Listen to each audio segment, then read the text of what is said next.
নান্টু বাবু, ও নান্টু বাবু, নান্টু বাবু, বেরিয়ে আসুন লেওড়া। আরে কি ব্যাপার মাস্টার মশাই যে, তা এত সকাল সকাল কি মনে করে? আপনার বারোচোদা ছেলে ফুটো কোথায়? ডাকুন ওই সরে বাচ্চাকে। আপনি এত খোঁজে আছেন কেন? কিছু হয়েছে নাকি? কিছু হয়েছে মানে? আপনার সরে বাচ্চা ছেলে আমার নাতনিকে উল্টো পাল্টা চিঠি লিখে পাঠিয়েছে। আপনার বাঞ্চোর ছেলে এত বড় সাহস হয় কি করে? ডাকুন ওকে। এইসব কি বলছেন আপনি মাস্টার মশাই? আমার ছেলে ফুটো আপনার নাতনিকে উল্টো পাল্টা চিঠি লিখে পাঠিয়েছে? তাহলে ওরা আপনার কি মনে হচ্ছে আমি এখানে আপনার সাথে রঙ চুয়াতে এসেছি? কালকে ভেবেছিলাম আপনার নাতি হচ্ছে একটা বজ্জাত, আজকে তো দেখছি ওর বাপ হচ্ছে মহাবজ্জাত। কিন্তু মাস্টার মশাই আপনি যা বলছেন একটু ভেবে বলছেন তো?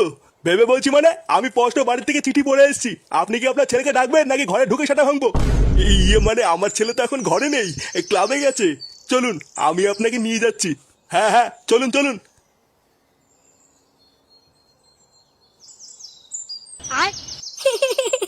চিঠিটা তাহলে ঠিক জায়গায় গেছে। হ্যাঁ, লেওরা ধামনা বাপ আমাকে অজ্ঞান করে কালকে স্কুলে পাঠানো, এবার বুঝবে ঠেলা এই ফাটা কি জিনিস। ফুটো, হ্যাঁ ফুটো, ফুটো। এ কি বাবা তুমি এখানে? এই বাঞ্চের ছেলে, তুই আমার নাতনিকে কি লিখেছিস? চোরের বাচ্চা, তোর এত বড় সাহস! এই কি লিখেছি মানে? আমি আবার কি করলাম? কি লিখেছিস বাঞ্চদ? তুই নাকি মাস্টারমশাই নাতনির সাথে অন্ধকারে পক পক করতে চাস? ঘরে বউ থাকতে তুই মাস্টারমশাই নাতনির নামে এইসব চিঠি লিখেছিস? আমি অন্ধকারে পক পক করতে চাই? আমি কখন লিখলাম?